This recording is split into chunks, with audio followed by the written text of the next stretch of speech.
It's Saturday, June 20th, 2026. You're listening to the DX Today AI Daily Brief.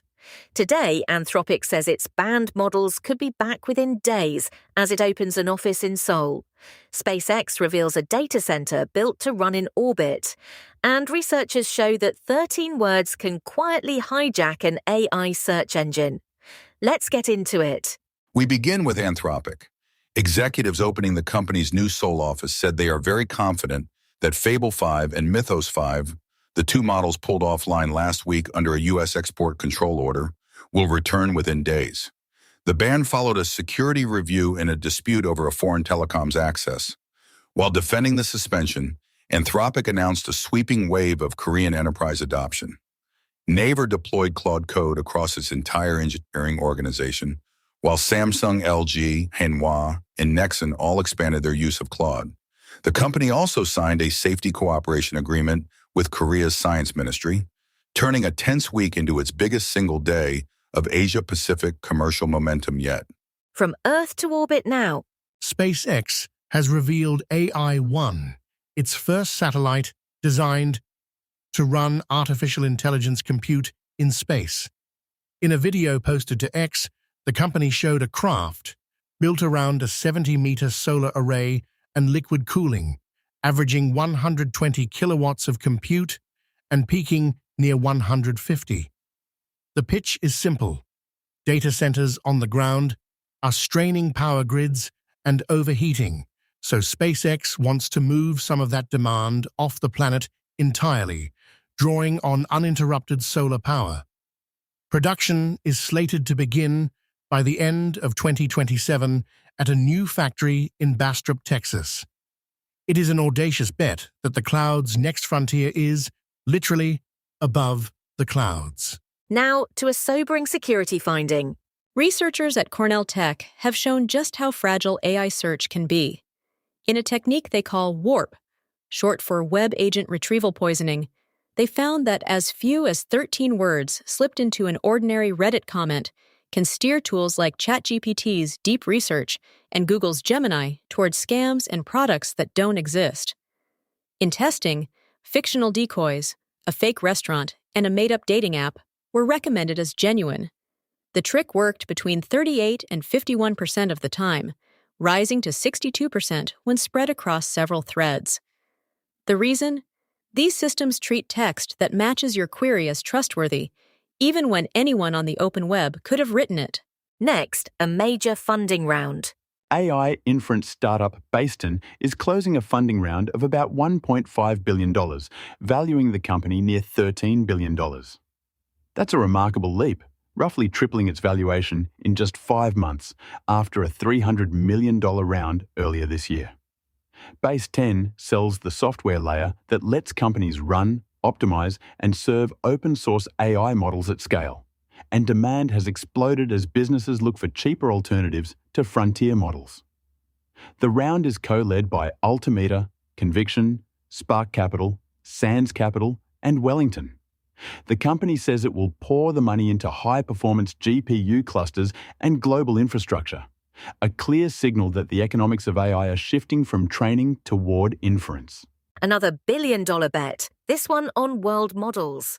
Odyssey, an AI lab founded by self-driving car veterans, has raised a $310 million Series B at a $1.45 billion valuation.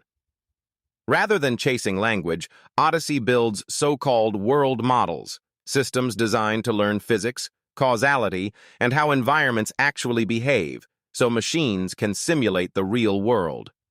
The round was led by Natural Capital, with backing from Amazon, AMD Ventures, and Google's chief scientist, Jeff Dean. Amazon Web Services will become Odyssey's preferred cloud provider. The funding underscores a growing conviction in the industry that the next leap in AI may come not from bigger chatbots, but from models that understand space, motion, and consequence. Now a return to consumer hardware. Google has launched its first smart speaker in roughly 6 years, and this time Gemini is built in. The previous Google-branded speaker was the Nest Audio back in 2020. The new device brings natural, free-flowing conversation and real-time web grounding to the always-on, voice-first format that Amazon's Alexa and the older Google Assistant long dominated. It's a notable reset, arriving just as all three major smart home platforms upgrade their assistants at once. Amazon is rebuilding Alexa on its Nova models, and Apple is bringing a Gemini-powered Siri to the HomePod. For the first time since 2017, the living room voice assistant is a genuinely competitive frontier model battleground. Now, artificial intelligence in space. Staying in orbit, but with a different mission. Loft Orbital's VGAM-9 satellite is now running Google's Gemma 3 vision language model in space, believed to be the first deployment of such a model in orbit. The breakthrough lets a satellite analyze live Earth imagery on board and answer natural language questions about what it sees, without first beaming the images down to the ground. That matters because running a vision model in orbit means solving brutal constraints on power, heat, and timing. Gemma 3, a deliberately efficient open-weight model, is well suited to the job. For disaster response, maritime tracking, or crop monitoring, cutting out the downlink step could shrink decision time from hours to minutes. Now, a geopolitics story. A Bloomberg report says Microsoft has quietly become the main channel delivering OpenAI's GPT models to Chinese companies through its Azure cloud. ByteDance, the parent of TikTok, is reportedly the largest such customer, projected to spend more than $1 billion a year, with Ant Group, Meituan, and Tencent also buying access. The arrangement is striking given the broader U.S. push to restrict advanced AI from reaching China. OpenAI has reportedly pressed Microsoft privately to block distilling, where rivals train cheaper models on a stronger model's outputs. The story highlights a growing tension at the heart of the AI trade. The same companies racing to lead are also each other's and the world's biggest suppliers. Now, how the public really feels. A new Pew Research Center study offers a striking snapshot of American sentiment. Only 16% of people surveyed expect artificial intelligence to benefit society over the next 20 years. About 2/3 say AI is moving too fast, and roughly 67% doubt the government will regulate it effectively. And yet, adoption keeps climbing.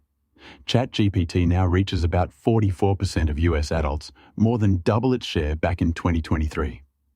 It's a portrait of a deeply ambivalent public, leaning on these tools more each month while trusting them, and the institutions building them less. That gap between use and confidence may become one of the defining challenges of the AI era. From minds to machines now. Researchers at MIT have unveiled a system called DAAAM that gives robots something they've long lacked, a reliable long-term memory of the spaces around them. The framework lets a robot build and recall a detailed map of complex environments in real time, attaching language descriptions to objects and places. In testing, it proved between 21 and 53% more accurate than earlier methods, while processing object descriptions about 10 times faster. Potential uses range from factory robots and warehouse automation to augmented reality maintenance and indoor navigation. The work, backed in part by U.S. Army and Navy research funding, tackles a deceptively hard problem, helping a machine remember where it has been and what it found there. Now, China's open source answer. As Anthropic's top models sit offline in the United States, a Chinese rival is moving to fill the gap. Beijing-based Jipu AI has released GLM 5.2, a frontier-class model published under a permissive MIT open-source license, available to developers worldwide with no nationality restrictions. The timing was deliberate, arriving within days of the U.S. export ban on Fable 5. The episode illustrates a structural reality of this moment. A closed, U.S.-hosted model can be switched off by a government order in hours, but open weights, once downloaded onto servers around the world, cannot be recalled. Critics warn that restricting American models may simply accelerate global adoption of Chinese alternatives. And finally tonight, AI video. We close with XAI. Elon Musk's company has made Grok Imagine Video 1.5 widely available across the web and its iOS and Android apps. The update brings sharper quality when turning still images into short video clips, along with faster generation. It's a sign of just how quickly AI video is maturing and spreading into mainstream consumer apps, where Grok now competes directly with offerings from OpenAI, Google, and a growing field of specialized video startups. What was a research novelty barely a year ago is fast becoming a standard feature on the phone in your pocket. That's your briefing for Saturday, June 20th, 2026. For DX Today, stay curious.